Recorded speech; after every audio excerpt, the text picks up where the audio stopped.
নমস্কার, the deep dive এ আপনাদের স্বাগত। আজকে আমরা বাইবেলের দুটো বেশ রহস্যময় বিষয় নিয়ে কথা বলবো। এটা আমাদের একজন শ্রোতার পাঠানো কিছু বিশেষ উৎসের উপর ভিত্তি করে তৈরি। একদিকে আছেন পুরাতন নিয়মের বিখ্যাত নবী এলিয়া, আর অন্যদিকে নূতন নিয়মের প্রকাশিত বাক্যে উল্লেখিত দুজন সাক্ষী। আমরা দেখব এই উৎসটি কিভাবে এই দুয়ের মধ্যে একটা গভীর যোগসূত্র খুঁজে পেয়েছে। আমাদের আলোচনার কেন্দ্রে আছে একটা নির্দিষ্ট কোরিয়ান টেক্সট। এই টেক্সটটা রাজাবলী পুস্তকে এলিয়া নবীর জীবনের নানা ঘটনা, আর ওদিকে প্রকাশিত বাক্যে যে দুজন সাক্ষীর কথা আছে তাদের কার্যকলাপ, পরিণতি, এগুলোর মধ্যে বেশ কিছু বলতে গেলে চমকপ্রদ মিল তুলে ধরেছে।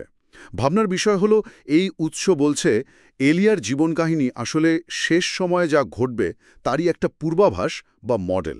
তো চলুন এই উৎসটির গভীরে যাই, বোঝার চেষ্টা করি এই দুজন সাক্ষী আসলে কারা, বাইবেলের শেষ সময় তাদের ভূমিকাটা ঠিক কী, আর এলিয়া নবীর কাহিনীর সাথে এদের এত মিলি বা কেন দেখানো হচ্ছে। শুরুতেই যে প্রশ্নটা আসে, এই উৎস অনুযায়ী কারা এই দুজন সাক্ষী? বলতে গেলে এই টেক্সট অনুযায়ী প্রকাশিত বাক্যের ওই দুজন সাক্ষী আসলে কোনো দুজন একক ব্যক্তি নন, বরং তারা হলেন সেই একই দল যাদেরকে প্রকাশিত বাক্য ৭ম আর ১৪তম অধ্যায়ে ১,৪৪,০০০ সিল মোহরপ্রাপ্ত ব্যক্তি হিসেবে বলা হয়েছে। এদেরকে ঈশ্বরের সামনে প্রথম ফল বা ফার্স্ট ফ্রুটস হিসেবেও বর্ণনা করা হয়েছে। তারা মেষশাবক যিশুর বিশেষ অনুসারী, পবিত্র, নিষ্কলঙ্ক আর যাদের মুখে কোনো মিথ্যাচার নেই। ও, এটা তো বেশ অন্যরকম ব্যাখ্যা। সাধারণত তো দুজন সাক্ষীকে মোশি বা এলিয়ের মতো দুজন ব্যক্তি হিসেবে ভাবা হয়, কিন্তু এখানে বলা হচ্ছে একটা পুরো দল, ১,৪৪,০০০ জন। আচ্ছা, উৎসটি কি এই ১,৪৪,০০০ জনকে শুধু সাক্ষী হিসেবেই দেখে, নাকি তাদের অন্য কোনো ভূমিকাও আছে? জন শুধু ঈশ্বরের পক্ষে সাক্ষ্যই দেন না, তারা শেষ সময়ে বিশ্বাসীদের জন্য একটা আশ্রয়স্থল বা সুরক্ষার স্থানও বটে। প্রকাশিত বাক্য ১২ অধ্যায়ে আমরা পড়ি এক নারীর কথা, যে সূর্য পরিহিতা আর যাকে রক্ষা করার জন্য ঈশ্বর মরু প্রান্তরে এক জায়গা তৈরি করে রেখেছিলেন। উৎসটি এই স্থানটিকে কোরিয়ান ভাষায় খোয়াংয়া জাগিগোস বলছে, যার মরু প্রান্তরে তার নিজের স্থান, আর এই স্থানটিকেই ১,৪৪,০০০ জনের সাথে যুক্ত করছে। অর্থাৎ এই ১,৪৪,০০০ জন নিজেরা যেমন ঈশ্বরের শিলমোহর দিয়ে সুরক্ষিত, তেমনি তারা অন্য বিশ্বস্তদের জন্য এক ধরনের আত্মিক আশ্রয়স্থল হিসেবে কাজ করবেন সেই কঠিন সময়ে। সুতরাং দুজন সাক্ষী আসলে এই অভিষিক্ত গোষ্ঠীর সম্মিলিত রূপ। বাহ, একদিকে তারা ঈশ্বরের যোদ্ধা, আবার অন্যদিকে রক্ষাকর্তা। বেশ জটিল ভূমিকা তো। তাহলে নিশ্চয়ই তাদের এই কার্যকলাপ একটা নির্দিষ্ট সময়ের গণ্ডিতে বাঁধা। উৎসটিতে একটা বিশেষ সময়কালের কথা বারবার আসছে, সপ্তাহের প্রথমার্ধ, বা কোরিয়ান ভাষায় জনবান ইলরে। এই সময়কালটা ঠিক কি, আর বাইবেলের ভবিষ্যৎবাণীর যে বড় ছবিটা, সেখানের গুরুত্ব কোথায়? ঠিক ধরেছেন, সময়কালটা এখানে খুবই গুরুত্বপূর্ণ। এই সপ্তাহের প্রথমার্ধ ধারণাটা বুঝতে হলে আমাদের একটু দানিয়েল নবীর ভবিষ্যৎবাণীর দিকে তাকাতে হবে। দানিয়েল ৯ অধ্যায়ে ৭০ সপ্তাহ বা সপ্তকের কথা বলা হয়েছে, যা মূলত বছরের একটা হিসেব। এক সপ্তাহ ৭ বছর। এর মধ্যে শেষ সপ্তাহটা ৭০তম সপ্তাহ শেষ সময়ের ঘটনাগুলোর জন্য খুব গুরুত্বপূর্ণ। উৎস অনুসারে এই শেষ সপ্তাহের ঠিক মাঝখানে একটা বড় ঘটনা ঘটবে। দানিয়েল ৯:২৭ অনুযায়ী বলিদান আর নৈবেদ্য বন্ধ করা হবে। সপ্তাহের প্রথমার্ধ বলতে বোঝানো হচ্ছে এই শেষ সপ্তাহের প্রথম অর্ধেক, যা ঠিক ৩.৫ বছর। ৩.৫ বছর? এই সময়কালটা তো প্রকাশিত বাক্যেও বারবার আসে, তাই না? প্রকাশিত বাক্য ১১ আর ১২ অধ্যায়ে এই ৩.৫ বছর সময়কালকে বিভিন্নভাবে বলা হয়েছে, যেমন ১,২৬০ দিন ১২৬০ দিন, বা ৪২ মাস। উৎস অনুসারে এই ১২৬০ দিন বা ৪২ মাস বা ৩.৫ বছর সময়কালটাই হল সাধুদের জন্য মহাক্লেশের সময়। মথি ২৪:২১, দানিয়েল ১২:১ যেমন বলা আছে। এই সময়েই এক বিশ্বব্যাপী শক্তি, যাকে প্রকাশিত বাক্যে পশু বা বিস্ট বলা হয়েছে, তার উপাসনা বাধ্যতামূলক করবে। উৎস বলছে এই উপাসনা আর ৬৮৬ নামক চিহ্ন বা সংখ্যা গ্রহণ, এগুলো একই বিষয়। সাধুদের জন্য এটা হবে চরম পরীক্ষার সময়। তার এই ৩.৫ বছরের মহাক্লেশ সময়টাতেই এই ১,৪৪,০০০ জন বা দুজন সাক্ষী তাদের কাজ করবেন? আচ্ছা, আপনি মহাক্লেশের কথা বললেন, বাইবেলে তো শেষ সময়ে 7টা মহামারীর কথাও আছে। উৎসটি কি এই দুটোকে একই জিনিস মনে করে? না, এখানে উৎসটি একটা গুরুত্বপূর্ণ পার্থক্য তুলে ধরেছে। দেখুন, টেক্সট অনুযায়ী সাধুরা এই 3.5 বছরের মহাক্লেশ ভোগ করবেন, কারণ এই ক্লেশটা তাদের বিশ্বাস পরীক্ষা আর শুদ্ধ করার জন্য আসবে। কিন্তু এই সময়কাল শেষ হওয়ার পর যে 7টা ভয়াবহ মহামারী বা ঈশ্বরের ক্রোধ নেমে আসবে, যা প্রকাশিত বাক্য 16 অধ্যায়ে আছে, সেগুলো সাধুদের ভোগ করতে হবে না। কারণ উৎসটির ব্যাখ্যা অনুযায়ী মহাক্লেশের ঠিক পরেই সাধুদের প্রথম পুনরুত্থান ঘটবে, আর তারা মেঘে উত্তোলিত হবেন। তাই পরবর্তী ওই যে ঐশ্বরিক ক্রোধ, তা থেকে তারা রক্ষা পাবেন। সুতরাং মহাক্লেশ আর 7 মহামারী দুটো ভিন্ন ঘটনা, ভিন্ন সময়ের আর ভিন্ন দলের জন্য। পরিষ্কার হলো ব্যাপারটা। মহাক্লেশের সময় সাধুরা পৃথিবীতে থাকবেন এবং পরীক্ষার মধ্যে দিয়ে যাবেন, আর সেই সময়েই এই 1,44,000 জন তাদের সাক্ষ্য দেবেন এবং অন্যদের আশ্রয়ও দেবেন। আচ্ছা, এই মহাক্লেশের সময়ে তাদের প্রধান প্রতিপক্ষ কে? আপনি পশুর কথা বললেন। উৎসটিতে আরও কিছু শব্দ ব্যবহার করা হয়েছে, যেমন ধ্বংসের ঘৃণার্হ বস্তু বা কোরিয়ান ম্যলমাঙে গাজুংহানগত। এই প্রতিপক্ষ শক্তিটা আসলে কি? উৎসটি বাইবেলের বিভিন্ন অংশ থেকে এই প্রতিপক্ষ শক্তিকে চিহ্নিত করার চেষ্টা করেছে। মথি 24.15-তে যিশু স্বয়ং ধ্বংসের ঘৃণার্হ বস্তুর কথা বলেছেন, যা পবিত্র স্থানে দাঁড়াবে।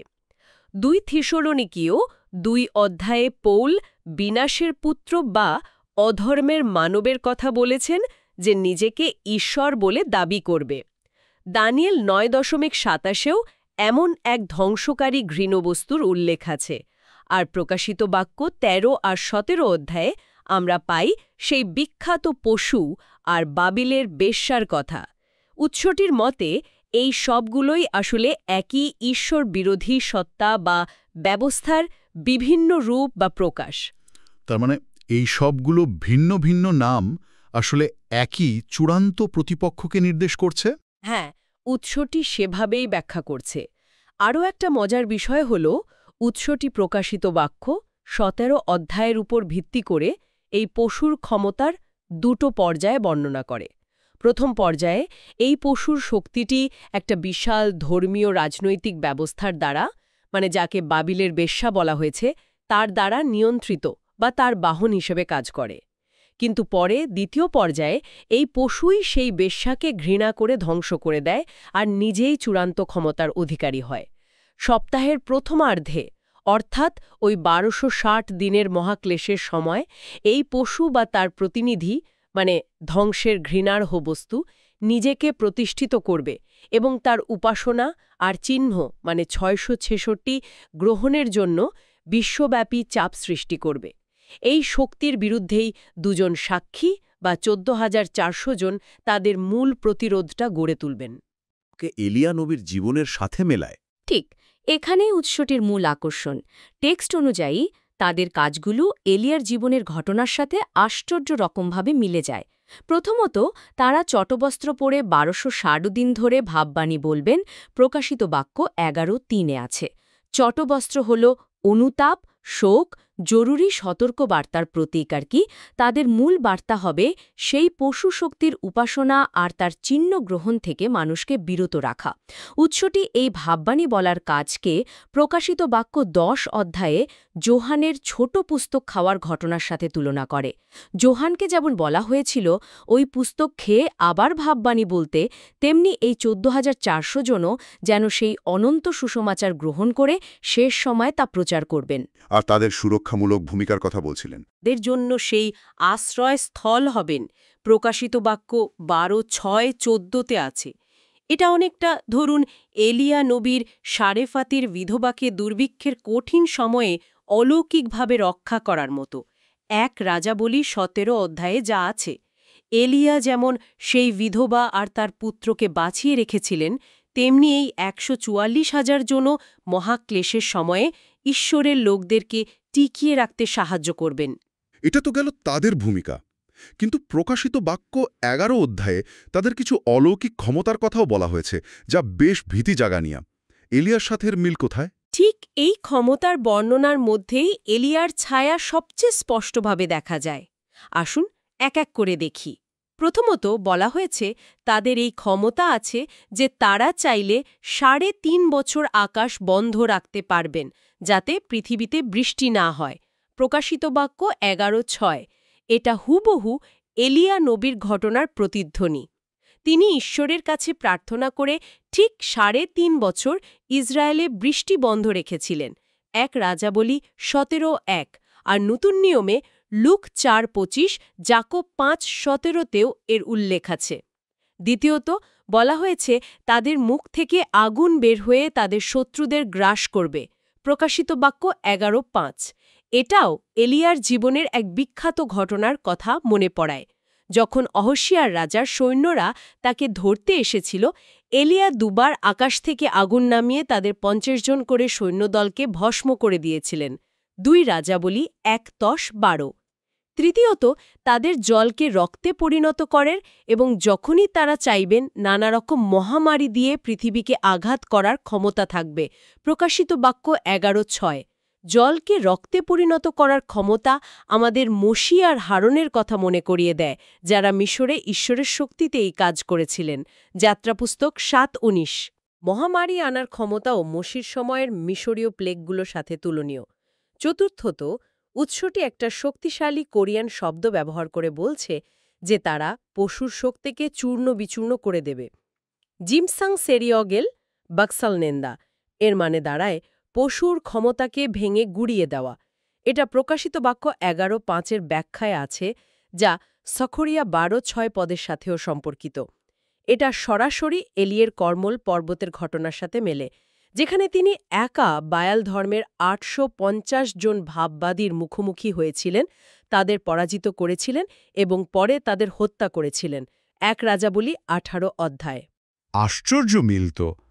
একদিকে বৃষ্টি নিয়ন্ত্রণের ক্ষমতা, অন্যদিকে আগুন দিয়ে শত্রু বিনাশ, এমনকি পুরো বিরোধী শক্তিকে ভেঙে দেওয়ার ক্ষমতা। মনে হচ্ছে তারা অপরাজেয়। কিন্তু প্রকাশিত বাক্য 11 অধ্যায়ের 7 নং পদে তো বলছে তারা শেষ পর্যন্ত পরাজিত ও নিহত হবেন। এত ক্ষমতা থাকার পরও এটা কিভাবে সম্ভব? এলিয়ার জীবনের সাথে এর কি কোনো যোগসূত্র আছে? এটা একটা খুবই গুরুত্বপূর্ণ প্রশ্ন, এবং এখানেই কাহিনীর মোড়টা ঘুরে যায়। দেখুন, উৎস ব্যাখ্যা করে যে তাদের ওই 1260 দিনের সাক্ষ্যদানের মেয়াদ যখন শেষ হবে, যখন তারা তাদের সাক্ষ্যদান সমাপ্ত করিবেন, প্রকাশিত বাক্য 11.7, তখন অতল গহ্বর থেকে উঠে আসা পশু, সম্ভবত পশুর চূড়ান্ত আরও শক্তিশালী রূপ, তাদের বিরুদ্ধে যুদ্ধ করবে, জয়লাভ করবে এবং তাদের হত্যা করবে। এখন এলিয়ারের জীবনে ঠিক এইভাবে নিহত হওয়ার ঘটনা নেই। এলিয়া কর্মেল পর্বতে বায়াল নবীদের ওপর চূড়ান্ত বিজয় লাভ করলেন, ঠিক তারপরেই রানী ইশেবাম তাকে হত্যার হুমকি দিলেন। আর সেই হুমকির মুখে পড়ে মহানবী এলিয়া ভয় পেয়ে পালিয়ে গেলেন। এতটাই হতাশ হয়ে পড়লেন যে তিনি ঈশ্বরের কাছে মৃত্যু কামনা পর্যন্ত করলেন। 1 রাজাবলী 19.1-4 আছে। যদিও তিনি শেষ পর্যন্ত নিহত হননি, কিন্তু তার এই পলায়ন, এই হতাশা, এই আপাত দুর্বলতার মুহূর্তটিকে উৎসটি দুজন সাক্ষীর চূড়ান্ত পরাজয় ও নিহত হওয়ার ঘটনার একটা প্রতীকী পূর্বাভাস বা সমান্তরাল দিক হিসাবে দেখছে।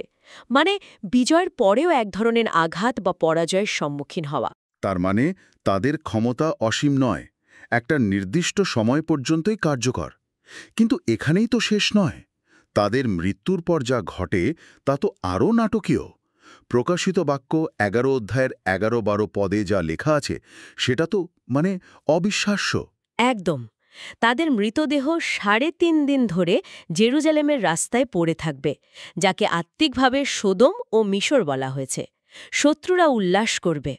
কিন্তু 3.5 দিন পর ঈশ্বরের জীবনবায়ু তাদের মধ্যে প্রবেশ করবে। তারা নিজেদের পায়ে উঠে দাঁড়াবে, যা দেখে তাদের শত্রুরা ভীষণ ভয় পাবে। তারপর স্বর্গ থেকে এক মহান রব শোনা যাবে, এখানে উঠিয়ে আইস। আর তারা মেঘে করে স্বর্গে আরোহণ করবেন, যা তাদের শত্রুরাও দেখতে পাবে। প্রকাশিত বাক্য 11:11-12। এই স্বর্গারোহণের সাথে এলিয়ের ঘটনার মিল তো খুবই স্পষ্ট। এলিও তো সাধারণ মানুষের মতো মারা যাননি, বরং তিনি অগ্নিময় রথে বা ঘূর্ণিঝড়ে সরাসরি স্বর্গে উত্তোলিত হয়েছিলেন। 2 রাজাবলী 2:11। আর তাদের স্বর্গারোহণের পর কি হয় তখন? তাদের স্বর্গারোহণে ঠিক পরেই সেই শহরে এক প্রচণ্ড ভূমিকম্প হবে। শহরে 10 ভাগের 1 ভাগ ধ্বংস হয়ে যাবে, 7,000 লোক মারা যাবে, আর বাকিরা ভীত হয়ে স্বর্গের ঈশ্বরের মহিমা স্বীকার করবে। এটা আছে প্রকাশিত বাক্য 11-13 পদে। উৎস এই পুরো ঘটনাটিকে, মানে 2 জন সাক্ষীর পুনরুত্থান ও স্বর্গারোহণকে প্রথম পুনরুত্থান, ছেবজে ফুয়ল এবং সাধুদের মেঘে উত্তোলিত হওয়ার, যা র্যাপচার নামে পরিচিত, ঘটনার সাথে একীভূত করে দেখেছে। এটা 1 থেসালোনিকীয় 4:16-17 পদের সাথে তুলনীয়। উৎসটির মতে এটাই সাধুদের জন্য মহাক্লেশের সমাপ্তি। প্রকাশিত বাক্য 11-14 পদে বলা হয়েছে, এর মাধ্যমে দ্বিতীয় সন্তাপ গত হইল, আর এর পরেই তৃতীয় সন্তাপ শুরু হবে, যা সপ্তম তুরীর ধ্বনি আর ঈশ্বরের রাজ্যের চূড়ান্ত ঘোষণার সাথে সম্পর্কিত। প্রকাশিত বাক্য 11-15। তাহলে পুরো বিষয়টা যদি এক জায়গায় আনি, উৎসটি আসলে ইলিয়া নবীকে একটা দ্বৈত মডেল হিসেবে ব্যবহার করছে, তাই না? একদিকে ইলিয়া যেমন সারেফেতের বিধবার বাড়িতে আশ্রয় পেয়েছিলেন, যা মহাক্লেশের সময় সাধুদের জন্য ঈশ্বরের সুরক্ষার প্রতীক, ওই 1,44,000 জনের আশ্রয়স্থলের মতো। আবার অন্যদিকে ইলিয়া যেমন কার্মেল পর্বতে দুষ্ট শক্তির বিরুদ্ধে, মানে আহাব, ইসেবেল, বায়াল নবীদের বিরুদ্ধে রুখে দাঁড়িয়েছিলেন এবং জয়ী হয়েছিলেন, সেটা 2 জন সাক্ষী বা 1,44,000 জনের পশু শক্তির বিরুদ্ধে লড়াইয়ের প্রতীক। আপনি একেবারে সারমর্মটা ধরে ফেলেছেন। মূল সংযোগগুলো সংক্ষেপে বললে এরকম দাঁড়ায়। এলিয়া 3.5 বছরের অনাবৃষ্টির সময় = 2 জন সাক্ষীর 1260 দিনের সাক্ষ্যদানের সময়, মানে শেষ সপ্তাহের প্রথমার্ধ। এলিয়ার অলৌকিক ক্ষমতা, যেমন আগুন নামানো, বৃষ্টি বন্ধ করা, = 2 জন সাক্ষীর ক্ষমতা, আগুন বের করা, আকাশ বন্ধ করা, মহামারী আনা, শত্রুদের ধ্বংস করা।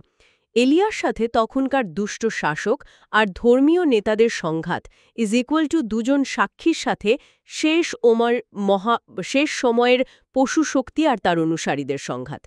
এলিয়ার সরাসরি স্বর্গে আরোহণ, = 2 জন সাক্ষীর পুনরুত্থান ও স্বর্গারোহণ, যা উৎস অনুসারে প্রথম পুনরুত্থান বা সাধুদের উত্থান, মানে র্যাপচারের ঘটনা। উৎসটির প্রধান যুক্তি হল, এই 2 জন সাক্ষী আসলে কোনো 2 জন ঐতিহাসিক ব্যক্তিত্বের পুনরাবৃত্তি নন, বরং তারাই হলেন নতুন নিয়মের সেই বিশেষ অভিষিক্ত দল, 1,44,000 জন শিলমোহরপ্রাপ্ত প্রথম ফল। আচ্ছা, এখানে একটা প্রশ্ন মনে আসছে। এই সাক্ষীরা তো শত্রুদের সাথে যুদ্ধ করছেন, আগুন দিয়ে ধ্বংস করছেন। এটা কি বাইবেলের অন্যত্র যে শহীদের বা আত্মত্যাগের ধারণা আছে তার সাথে মেলে? উৎস কি এই বিষয়ে কিছু বলে? হ্যাঁ, উৎসটি এই সম্ভাব্য প্রশ্নটির দিকেও নজর দিয়েছে। এর 16 নম্বর টিকায় হিব্রু 11:33-34 পদের উল্লেখ আছে, যেখানে বলা হয়েছে বিশ্বাসের বীরেরা রাজ্য জয় করেছেন, শত্রুদের ছত্রভঙ্গ করেছেন।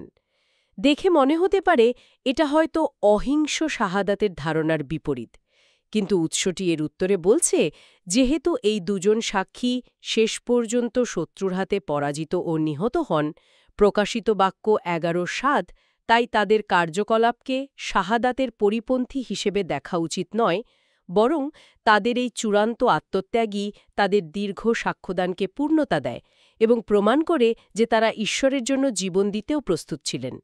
তাই যুদ্ধ এবং শাহাদাত এখানে পরস্পর বিরোধী নয়, বরং একই মিশনের 2 দিক বলতে গেলে। পরিষ্কার ব্যাখ্যা। তাহলে আমরা আজকে এই কোরিয়ান উৎসের একটি বিস্তারিত ব্যাখ্যা বিশ্লেষণ করলাম। এটি এলিয়া নবী, প্রকাশিত বাক্যের 2 জন সাক্ষী, 1,44,000 জন অভিষিক্ত ব্যক্তি এবং শেষ সময়ের মহাক্লেশের ঘটনাগুলোর মধ্যে একটা বেশ সুসংহত চিত্র আঁকার চেষ্টা করেছে। আমরা দেখলাম কিভাবে এই উৎস সাক্ষীদের সম্মিলিত পরিচয়, মানে 1,44,000, তাদের কাজের নির্দিষ্ট সময়কাল, 1260 দিন, এলিয়ের জীবনের সাথে তাদের কার্যকলাপ ও ক্ষমতার আশ্চর্য মিল, এবং সবশেষে তাদের নাটকীয় মৃত্যু, পুনরুত্থান ও স্বর্গারোহণকে ব্যাখ্যা করেছে, যা এই ব্যাখ্যা অনুযায়ী সাধুদের জন্য মহাক্লেশকালের সমাপ্তি নির্দেশ করে। হ্যাঁ, এটি এমন একটি ব্যাখ্যা যা পুরাতন নিয়মের ঐতিহাসিক বিবরণ এবং ব্যক্তিত্বকে নূতন নিয়মের ভবিষ্যৎবাণীর প্রতীক বা ফোরশ্যাডো হিসেবে দেখে। এই ধরনের ব্যাখ্যাগুলো চেষ্টা করে শাস্ত্রের আপাত বিচ্ছিন্ন অংশগুলোর মধ্যে গভীরতর নকশা, পুনরাবৃত্তি এবং প্রতীকী অর্থ খুঁজে বের করতে। এটা পাঠককে বাইবেলের ঘটনাগুলোকে একটু ভিন্ন, মানে আন্তঃসংযুক্ত দৃষ্টিকোণ থেকে দেখার সুযোগ করে দেয়। যদিও সব ব্যাখ্যা সবাই গ্রহণ নাও করতে পারেন, তবে এগুলো শাস্ত্র নিয়ে আরও গভীর চিন্তার খোরাক যোগায়। অবশ্যই। একদম। আর সেই গভীর চিন্তার সূত্র ধরেই শেষে একটা প্রশ্ন রেখে যেতে চাই, যা এই উৎস থেকেই উঠে আসছে, কিন্তু হয়তো আরও বৃহত্তর প্রেক্ষাপটে ভাবা যেতে পারে।